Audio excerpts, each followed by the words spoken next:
Rising Pakistan में कभी कभी दिल करता है ना कि कोई ऐसी गाड़ी गाड़ी मुश्किल मुश्किल फलसफियाना बातें ना सिर्फ बैठें, आप गप लगाएं, चिल करें, और उस चिल करने वाली गप के अंदर अगर कोई मज़े की बात निकल आए तो निकल आए, ना भी निकले तो बहुत से ज़िंदगी के तजुर्बे ऐसे होने चाहिए जो सिर्फ रिलैक्स करने के लिए कॉन्वर्सेशंस करनी चाहिए, जो हमारा माशरा भूलता चला जा रहा है। हम किसी से बात भी करते हैं ना तो उसका कोई पर्पज़ होता है कि आज इस बात से या इस गुफ्तगू से there should be some conversations जो एंडलेस हैं, जो पर्पसलेस हों, और आप देखें इतना आप लुत्फ उठाएंगे। और ऐसे ही कुछ लोगों को हमने जब यहाँ कराची आए राइजिंग पाकिस्तान को लेकर तो टारगेट किया कि जिनके साथ बैठ के सिर्फ उनके प्यारे से खूबसूरत स्माइल के साथ अच्छी सी प्यारी सी चैट हो। ये अलहदा बात कि आज के जो मेरे मेहमान हैं उनकी पर्सनल कहानी भी इतनी मज़ेदार है, इतनी दिलचस्प है कि वो शो बिज़नेस में कैसे आए, मीडिया में कैसे आए। वो हम सुनते थे ना अफसानवी कहानियाँ कि एक बक्सा लेके शहर छोड़ के जेब में पता नहीं 3,000-2,000 रुपए लेके मैं शहर में आया था और आज मेरे पास ये 1800 सीसी गाड़ी। वो वाकई इस तरह की कोई कहानी है फ़हीम बादशाह की। गुड मॉर्निंग, अस्सलाम वालेकुम। वालेकुम अस्सलाम, कैसे हैं आप? मैं बिल्कुल ठीक हूँ, थैंक यू सो मच कि आप मेरे शो में तशरीफ़ लाए। अरे मैं आपका शुक्रिया अदा करना चाहता हूँ कि आपने मुझे इस काबिल समझा। पता है हमेशा से मैं आपको देखता आया हूँ। बचपन से कह सकते हो? नहीं मैं नहीं कहूँगा, लोग समझते हैं। नहीं वाकई मैं आपको देखता आया हूँ और पसंद करता आया हूँ। इवन मैं ही नहीं, मेरे पूरे घर वाले वो आपको पसंद किया करते थे कि कितना डिसेंट इनका वे है एंकरिंग का, होस्टिंग का। और आज मैं फिर कुछ ना कुछ आपसे सीख के जाऊँगा। और बहुत शुक्रिया कि मैंने जो रिकॉर्डिंग से पहले तुम्हें कहा था कि स्टार्ट में मेरी तारीफ़ें करनी है, तुमने हूबहू वही अल्फाज इस्तेमाल किए जो मैंने तुम्हें कहे थे। I am so happy. Dialogues में भूलता नहीं, भूलते नहीं। अच्छा, वैसे गप तो हमने लगानी है, फ़हीम बहुत हंसना है आज, लेकिन मैं जो भी बात कर रहा था कि वो ज़रा कहानी वहाँ से शुरू करो ना कि वो you are from Lahore. Yes. और एक दिन सोचा कि कराची जाना है और मीडिया ज्वाइन करना है, तो क्या वाकई बक्सा उठाया था? वाकई ट्रेन में बैठ के आ गए थे या जहाज़ में आए थे? हाँ कुछ ऐसा ही था। आना मुझे जहाज़ में था। कॉलेज लाइफ की बात है, मुझे हीरो बनने का शौक़ था, सारे ही लड़कों को होता है और माओं के तो सारे ही हीरो होते हैं।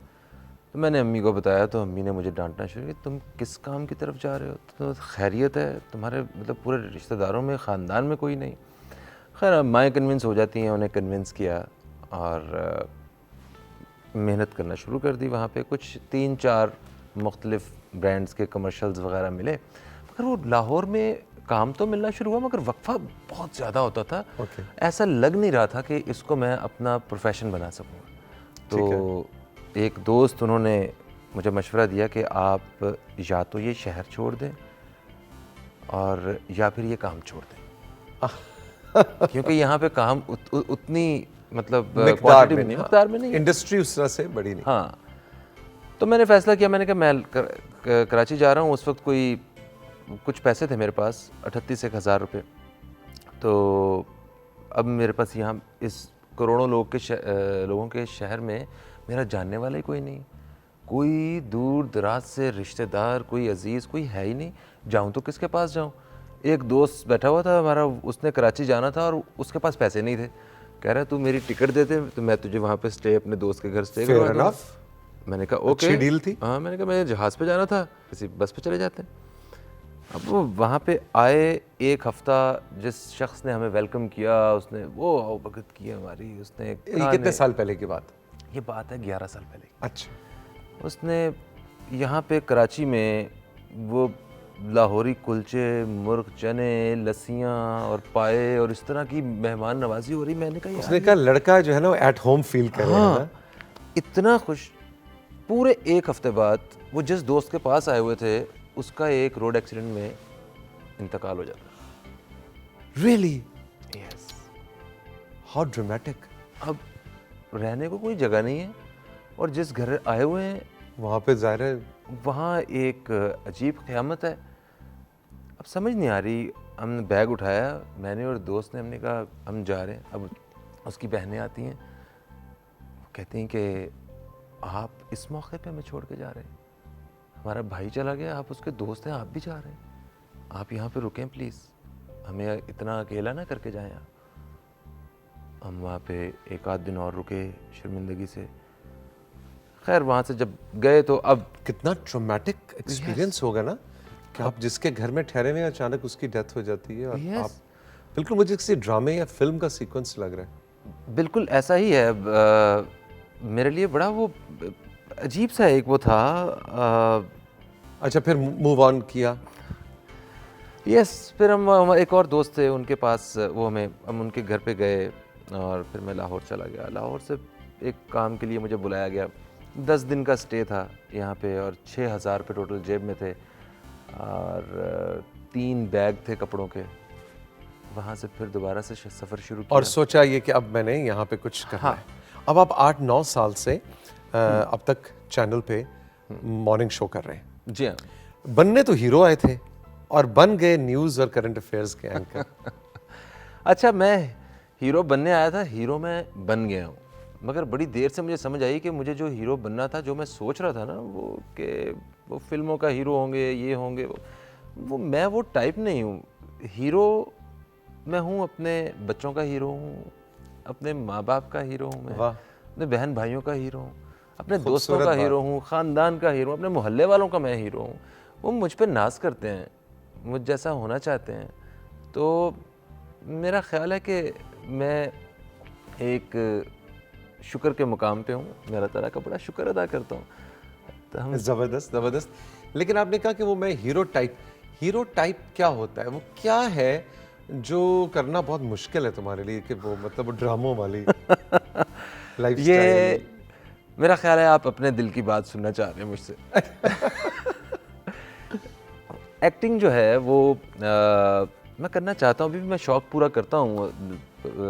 कभी साल में एक आध ड्रामा, क्रिएटिव सा, डिफरेंट सा कुछ काम। हाँ, कोई दोस्त अगर कोई अजीज़ डायरेक्टर, बड़े अच्छे प्यारे प्यारे डायरेक्टर हैं मेरे दोस्त यहाँ पे, वो कभी अगर इनवाइट कर लेते हैं तो कोई काम ऑफ़र करते हैं कि ये अच्छा है फ़हीम, ये तुम करो, तो मैं कर लेता हूँ, शौक पूरा हो जाता है। मगर मुझे लगता है कि वो बड़ा मेहनत तलब काम है। वो हीरो जो हमारे हैं, ड्रामास के जो हीरोज़ हैं, जो फिल्म्स के हीरोज़ हैं, सैल्यूट है उन्हें, इतना मुश्किल काम करते हैं।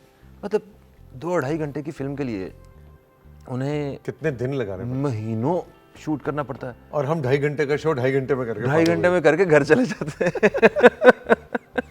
है ना? ड्रामाज में भी ऐसा ही है कुछ। फिर वो बड़ा एक कंपटीशन है वहाँ पे, वो अलग अलग कैरेक्टर्स में रहना, वो बड़ा संजीदगी का काम है। हमारी भी संजीदगी होती है मगर उन्हीं वर्किंग आवर्स में होती है। कंपटीशन से डरते हो? नहीं, मेरा ख्याल है कि जो मेरा हिस्सा है ना वो मैं अपनी मेहनत से ले ही लेता हूँ, इसमें कंपटीशन वाली कौन सी बात है। अच्छा, ये बताओ आपके आप वैसे ये न्यूज़ करंट अफेयर्स टाइप हो नहीं, टाइप होती है ना? हाँ, आपने बिल्कुल सही कहा है। मैं अगर अपने आप को कोई टाइप समझूँ ना तो मैं कुछ सोशल इश्यूज़ मैं शौक़ से दिल से करने वाला आदमी हूँ। मगर क्योंकि एक न्यूज़ चैनल पे बैठ के काम कर रहा हूँ, उनकी भी मेहरबानी है कि इतने सालों से एतमाद कर रहे हैं मुझ पे। तो अब वो किसी उम्मीद के साथ और किसी ट्रस्ट के साथ अलग एरिया मुझे देते हैं तो मुझे उसमें भी काम करना पड़ता है। मेरी अपनी एक प्रैक्टिस हो रही, मैंने कोई 500 से ज़्यादा रिलीजियस शोज़ भी कंडक्ट किए हैं वहीं बैठ के। मैंने कोई हंड्रेड्स ऑफ शोज़ जो हैं मैंने सोशल इश्यूज़ पे किए हैं, जिसपे मुझे सियासी तो किए ही सियासी भी अभी कर रहा हूँ मैं, पिछले कोई कई सालों से कर रहा हूँ। तो सैकड़ों शोज़ जो है ना वो इस हवाले से भी हो गए। तो काम सीखने के हवाले से या जो आप बोलना चाहते हैं वो आपको एक जगह मिल जाती है। I am very happy too. Contentment है। वैसे मैंने एक चीज़ नोट की है ना कि बस कनात जिसे हम कहते हैं ना कि हाँ जो है वो बहुत अच्छा है। हाँ, शुक्र। अच्छा जी, अब ज़रा मुझे ये बताएं कि ये हाइट और ये शक्ल सूरत और इसके साथ फिल्म भी एक अच्छा एरिया था, लेकिन उस ज़माने में मेरा ख्याल है हमारी फिल्म जो है वो इतनी को टेक ऑफ नहीं की हुई थी, तो शायद उस तरफ जाने का इत्तेफाक नहीं हुआ। लेकिन आपके अंदर पूरा फिल्म मटेरियल भी है। जब मैं पहली दफ़ा शो बिज़नेस में काम करने के लिए निकला था ना तो लाहौर में एवेन्यू स्टूडियोज़ और बारी स्टूडियोज़ के चक्कर लगाए मैंने। अच्छा जी। आज मैं जिस पीटीवी सेंटर में मतलब आप जैसी शख्सियत के सामने बैठा हुआ हूँ, मुझे याद है कि इब्तदाई दिनों में अंदर दाखिल होने के लिए भी ना सिफारिश चाहिए होती थी कि किसी से फ़ोन करवा के नाम बता देना, कोई रेफरेंस, कोई बच्चे को देख लो ज़रा। यस। तो फिल्म में एक दफ़ा मुझे 4 साल पहले हमने यहाँ पे शुरू की थी एक फ़िल्म, उसमें मुझे कास्ट किया गया था, मैं था, मेरे साथ एक लाहौर के दोस्त हैं दानियाल उनका। तो वो बस किसी वजह से वो फ़िल्म मुकम्मल नहीं हो पाई। तो मुझे उस वक्त अंदाज़ा हो गया कि शायद मेरी ज़िंदगी में फ़िल्म नहीं है मुझे इधर मेहनत नहीं करनी चाहिए। अच्छा, कॉलेज लाइफ में तो आप बता रहे थे कि वो स्पोर्ट्स का भी बड़ा रहा था वो, हाँ, है ना, हाई जंप्स, यस, उल्टी वाली जो होती है। ओ यस, हाई जंप, वैसे भाग के आना और कमर के बल पे ऐसे उल्टे आपको जंप करना। मैंने ऑल पाकिस्तान विन किया, उसके लिए 4 साल खेला मैं। और जब मैंने विन किया 2004 में, तो मुझे पाकिस्तान ऑर्डिनेंस फैक्ट्री की जानिब से मुझे स्पोर्ट्समैन की मतलब नौकरी, हाँ, वो भी मुझे एक ऑप्शन मिली। तो मगर मैंने कहा नहीं, मुझे तो कुछ और करना है, शायद इससे बात नहीं बनेगी।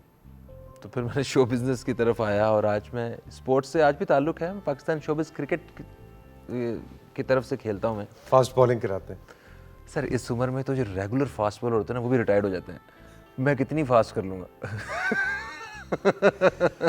कहो, मैं अपनी तरफ से फास्ट बॉलिंग कराता हूँ। अपनी तरफ से तो मैं पूरी फास्ट कराता हूँ। वो पहुँचते पहुँचते कितनी फास्ट रहती है ये नहीं कह सकते, ये नहीं कह सकते, अपने वालों पूरी फास्ट होंगी। जी हाँ। What is about Lahore that you miss a lot? Lahore, ये तो दुखिया सा सवाल कर दिया मैंने। ये हाय जो निकली है ना, असल जवाब इसी में था। अब इस हाय की तशरीह होने लगी है। भाई लाहौर में मेरे माँ बाप रहते हैं, लाहौर वो तो में है, मेरे बहन भाई हैं। अबाउट द सिटी, देखिए वहाँ पे काम करने की जो अपॉर्चुनिटीज़ है ना, वो कम है, ठीक है। और अगर कम नहीं भी हैं तो मेरे लिए तो कम हैं कि मैं इतनी दूर आके मुझे मेरा दाना पानी अल्लाह ताला ने लिखा हुआ है। और जितनी मेरी सुकून वाली नौकरी है, जितना सुकून वाला काम है 2 घंटे का, उसी के साथ उसका सबसे जो मुश्किल पहलू है वो ये है कि छुट्टियाँ नहीं हैं। हाँ। पीर से लेकर जुमे तक आपको लाइव एक चैनल में बैठना है। मैं बड़ा मज़ा करता हूँ, जिस दिन मैं कभी ऑफ हो तो मेरा दिन भी नहीं गुजरता सही तरह, मगर हफ्ते और इतवार के अलावा छुट्टी नहीं है। और इन 2 दिनों में ट्रैवलिंग आप कितनी कर लेंगे, कैस तो बड़ा 2-2 3-3 महीने लग जाते हैं मुझे घर जाते जाते। और अम्मी अब्बू से मिलते हैं, उन्हें बुला लेता हूँ कभी कभी, मगर यस मैं मिस करता हूँ उस शहर को, जो खूबसूरती है। और मुझे लगता है कि ये जो मैं अपनी कामयाबी समझता हूँ आज अपने इस प्रोफेशन में, मैं इसमें अपने बहन भाइयों को, घर वालों को मैं शामिल करना चाहता हूँ, मगर मैं वहाँ पे नहीं हूँ, मैं यहाँ पे हूँ। तो उनको बुला लो। कहाँ आते हैं माँ बाप और बहन भाई, उनके बच्चे, पूरा पूरा इंफ्रास्ट्रक्चर और ट्रू। फ़हीम अब्बास हमारे साथ मौजूद है, फ़हीम अब्बास शाह। गपशप का सिलसिला जारी है राइजिंग पाकिस्तान में। वक्त है एक छोटे से कमर्शियल ब्रेक का, ब्रेक लेते हैं और अभी मिलते हैं।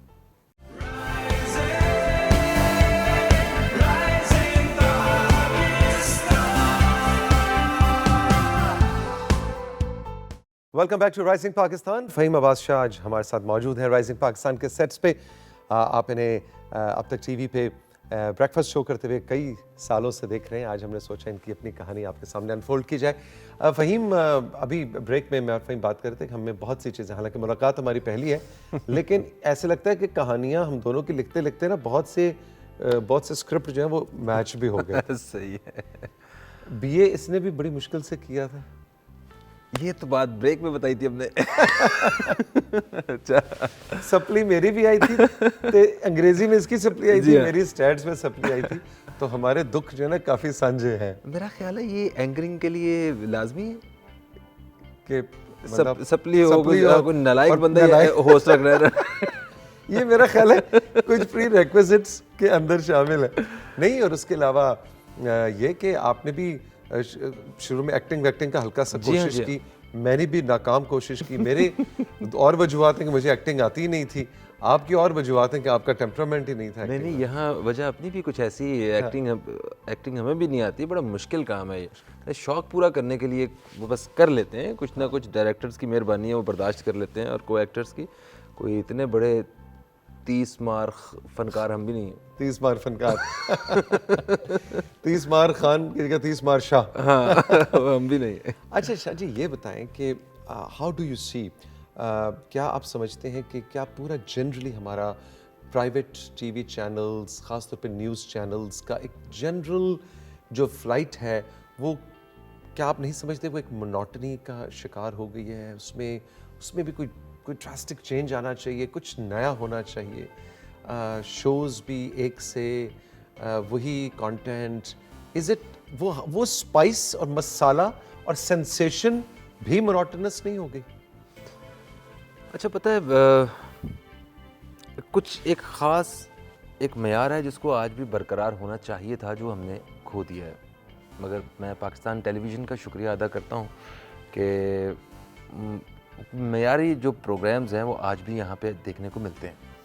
ऐसे मुझे बड़ा फ़ख्र है कि मैंने मुस्तनसर हुसैन तारड़ साहब का वो जो मॉर्निंग शो है उसके साथ अपनी स्टूडेंट लाइफ की जो जितनी सुबह हैं वो मैंने गुजारी हुई हैं, कि बैग पहना हुआ है, कार्टून्स देख रहे हैं और वो साथ साथ कह रहे हैं ठीक है बच्चों अभी फ़ौरन से बैग पहन लिया आपने, फटाफट कार्टून्स देखो। अच्छा उनके कहने के मुताबिक हम चल रहे होते थे, तो हमारे ऐसे लगता था वो हमारे घर के मेंबर हैं। तो हमें सिखा रहे हैं, बता रहे हैं, हमने स्कूल जाना है तो ख़वातीन ने बैठ जाना है, उनको कुकिंग का काम शुरू हो गया।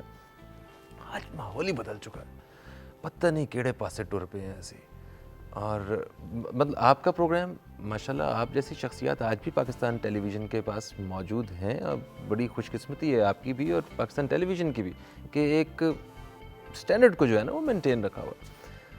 अभी आहिस्ता आहिस्ता डिजिटल मीडिया ने आके ना बड़ा बुरा हाल कर दिया। मतलब मैं अब बिल्कुल इसके अगेंस्ट नहीं हूँ। यहाँ पे मैं इस पॉइंट ऑफ व्यू से कह रहा हूँ कि जैसे फेसबुक है, तकरीबन सारे ही यूज़ करते हैं, उसमें वो सारे लोग ऐड होते हैं जिनको हमने खुद अपनी मर्ज़ी से अपना दोस्त बनाया हुआ है।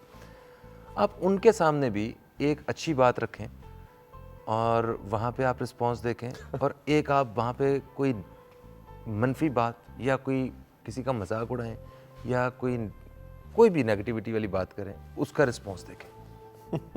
ये वो लोग हैं, हमारे चुने हुए लोगों के बीच में भी ये रिस्पांस है। हाँ। तो ओवरऑल क्या हाल है? तो हमें कुछ एक तसहीह वाला जो एक मामला है ना, जिम्मेदारी मीडिया को लेनी पड़ेगी, वरना आने वाले दिनों में जिस तरह एंटरटेनमेंट सारी जो है वो डिजिटल पे शो मूव होती जा रही है, ये ना हो कि ये भी सब कुछ वहीं पे मूव हो जाए। अच्छा, आपके ख्याल में टेलीविज़न एज एन इंडस्ट्री अपना नाज़िर खो रही है, अपना व्यूअर खो रही है? जनरली टीवी देखने वालों की तादाद कम होती जा रही है। जी हाँ, बिल्कुल होती जा रही है। और उसकी वजह हम और आप ही हैं, मतलब मीडिया खुद है। मतलब मैं खुद टीवी में काम करता हूँ, मेरा जो सबसे ज़्यादा जो टीवी देखता हूँ मैं वो उस वक्त देखता हूँ जब ब्रेक होती है मेरे अपने ही शो के बीच में, और वो मॉनिटर जो लाइव टीवी चल रहा है ना वहाँ पे वो देख रहा हूँ मैं, टीवी कमर्शियल्स चल रहे हैं, बस दैट्स इट। नहीं, उसके अलावा तो आप देख भी नहीं सकते, उसके अलावा लोग आपको देख रहे होते हैं। वो उस 2 घंटे के अलावा 22 घंटे तो देख सकता हूँ मैं। अच्छा, उसके अलावा कोई व्यू आपकी व्यूइंग नहीं है? नहीं है, बिल्कुल। कितने समझदार आदमी हैं। और वो अगर वो है तो वो रात की जो खबरें होती हैं गुजरे दिन की 12 बजे वाली, वो मैंने सुबह वो भी देखो, वो तो शायद आपकी काम की ज़रूरत भी है ना कि आपने खबर देखेंगे तो अगले दिन जाके उस पर बिल्कुल ऐसा है, वो तो एक प्रोफेशनल रिक्वायरमेंट है। जी हाँ। लेकिन as a viewer you don't watch TV? नहीं, मैं अभी पिछले कुछ सालों से तो बिल्कुल भी नहीं, और ये जब से कोविड का सीज़न आया इसमें तो बिल्कुल टीवी नहीं देख रहा था। रेटिंग्स का प्रेशर होता है एक news anchor, morning show news anchor के ऊपर? बिल्कुल होता है, मगर शुक्र अल्हम्दुलिल्लाह मेरे चैनल वालों को और मेरे शो पे ऐसा कोई बोझ नहीं है। मैं बड़ा आज़ाद हूँ इससे, और मुझे इस चीज़ की ख़बर भी नहीं है कि मेरा जो शो है वो 10 में से 10वें नंबर पे है या 10 में से तीसरे नंबर पे, मुझे कुछ अता पता नहीं है उसका। ना कभी चैनल वालों ने डिस्कस किया है, ना हमारे ऊपर कभी कोई इस तरह का प्रेशर आया है। मतलब कितना, ये मेरी बड़ी खुशकिस्मती है, वरना मैंने अपने साथी जो मेज़बान हैं उनके बारे में कभी मुलाकात होती है तो वो बड़े परेशान होते हैं कि चैनल की तरफ से बड़ा प्रेशर है, रेटिंग आनी चाहिए, शो बंद कर दिया है, रेटिंग नहीं आ रही थी, इस तरह की। मगर शुक्र अल्हम्दुलिल्लाह मेरे यहाँ ऐसा नहीं है। पीटीवी की आपने अपनी पुरानी बचपन की याद शेयर की कि तारड़ साहब का प्रोग्राम, उसके अलावा what memories do you have of this place जहाँ पे हम बैठे हैं? पीटीवी का बचपन में कौन से 1-2 प्रोग्राम्स हैं जो बहुत आपको पसंद थे एज अ चाइल्ड या एज अ यंगस्टर आप देखते थे? कोई ड्रामा, कोई प्रोग्राम? दिलदार हुसैन भट्टी साहब का एक प्रोग्राम आया करता था पंजाबी में, टाकरा। जी हाँ, मैं उसको वो मुझे थोड़ा याद है। क्या बात है। फिर नूरुल हसन भाई, हाँ जी, वो बड़े माशाल्लाह काबिल आदमी, उनको पीटीवी पे देखा और उनका भी शो आया करता था स्टूडेंट्स के साथ, वो मुझे याद है। गेस्ट हाउस याद है, ऐनक वाला जिन, ऐनक वाला जिन के बगैर तो कहानी मुकम्मल हो ही नहीं सकती। और हमारी जनरेशन की तो नहीं हो सकती। बिल्कुल नहीं हो सकती। हाँ, तो ये सारा फिर अंगार वादी, राहें, ये वो सारे पीटीवी के प्रोग्राम्स हैं जो मुझे याद है। उसके बाद जब से ये प्राइवेट चैनल्स आए, ईमान से जितना सब कुछ मैंने आपको यहाँ गिनवा दिया ना, मैं टोटल सारे चैनल मिला के भी आपको इतना कुछ नहीं गिनवा सकता कि कोई चीज़ याद रह हाँ, जाए। हालांकि हो सकता है इससे ज़्यादा मैंने खुद किए हों, मगर मैं वो भी नहीं गिनवा सकता। ये वो है जो नक्श है मेरी याददाश्त में। अच्छा शाह जी, ये बताएं कि आप अपने सोशल मीडिया चीज़ों को, सोशल मीडिया पे जो आपकी लाइफ है उसको कैसे हैंडल करते हैं, कैसे बनाते हैं? तौसीक लड़कियां अभी भी तंग करती होंगी। लड़कियों ने क्या तंग करना है, वो तो लड़कियों को संभालने के लिए है ना बीवी मेरी। वो ऐसा काबू रखती हैं, बिल्कुल नहीं, लड़कियां करीब नहीं बढ़ती। जिसका मतलब उनको काबू रखने की ज़रूरत पड़ती है अभी भी। नहीं, ऐसा नहीं है। मतलब मेरी शादी से पहले की लाइफ में और बाद की लाइफ में कोई बहुत ज़्यादा फ़र्क नहीं आया। हाँ, इस हिसाब से ज़रूर आया कि पहले मैं फ़ैशन मॉडलिंग में था, तो उस वक्त जो है वो लोग मेरी सराउंडिंग में और हुआ करते थे। फिर जब से एंकरिंग में आया हूँ तो वहाँ तब लोग जो हैं वो मतलब आपके कुलीग्स जो हैं वो और किस्म के हैं, साथ और टाइप के लोग हैं। कोई ख़ास फ़र्क नहीं आया। सोशल मीडिया हैंडलिंग की जहाँ तक बात कर रहे हैं, मुझे लगता है बड़ा मुश्किल काम है, मुझसे नहीं संभाला जाता ये। मेरा आज अगर बस चले ना तो मैं बंद कर दूं, मैं बंद कर दूं सारे। व्हाट्सएप का भी स्टेटस है जिस पे वो भांजी का फ़ोन आ जाता है कि मैंने मामू वो बर्थडे का स्टेटस लगाया, आपने देखा ही नहीं। हाँ। अम्मी का भी आ जाता है, और भी मैं किस किस को गिनवाऊँ। फेसबुक मैं जिसको यूज़ करता आ रहा हूँ, जो मेरे हाथ पे वो था, सेट हुआ हुआ था, मतलब जो मुझे लगता है कि इसमें मेरे सारे जानने वाले मैंने ढूंढ के, स्कूल के, कॉलेज के, नौकरी के, काम के सारे लोग इकट्ठे किए हुए हैं। एक प्लेटफॉर्म होना चाहिए, उसके भी एक अलग स्टेटस लगाया जाता है, उसका मैसेंजर है, इंस्टाग्राम है, उसमें भी तस्वीरें भी पोस्ट करनी है, स्टोरीज़ अलग हैं उसकी, मैसेंजर उसका अलग है। मैं बड़ा तंग आ जाता, मैंने बचा लो। इसका एक हल है, हाँ, बंद कर दो, बंद कर दे। उसके बाद भी गुजारा नहीं है ना? नहीं गुजारा ना, बंद नहीं करने देते। आपके अजीज़ो अकारब नहीं करने देते बंद, आपके जो वेल विशर्स हैं वो नहीं करने देते। हम ज़माना यही है, करना यही है हमने, मगर बड़ा मुश्किल काम है। कोशिश करते हैं कि इसका सोशल मीडिया का पेट भरते रहें हम लोग, मगर इतना आसान मुझे वैसे लग ही रहा है कि फ़हीम अब्बास शाह एक ऐसी सोल है जो थोड़ा सा अदवार के एतबार से गलत वक्त, गलत टाइम्स में पैदा हो गई। आपको कोई 150, 250 साल, कोई 225 साल पहले पैदा होना चाहिए था। ना इस तरह का मीडिया का कंपटीशन होता, ना सोशल मीडिया होता, ना कोई रेटिंग्स, ना कोई, है ना? नहीं, मैं देखिए, मैंने वो दौर देखा हुआ है, आपने भी वो देखा हुआ है, जब हमारे पास फ़ोन नहीं होते थे। ओह यस, कोई किसी दोस्त ने आना होता था, आपसे मिलना होता था, मिल लेते थे हम। और वो आप घर पे नहीं भी होते थे तो आपसे मिल लेता था, ये पता नहीं कैसे होता, आप तक पहुंच जाता था। कैसे हमको सारे कोऑर्डिनेशन कैसे होती होगी, मुझे नहीं याद। और हम घर भी वक्त पे पहुंच जाते थे। कहते थे कि अम्मी मैं 8 बजे आ जाऊंगा, तो 8 बजे आ जाते थे ऐसी।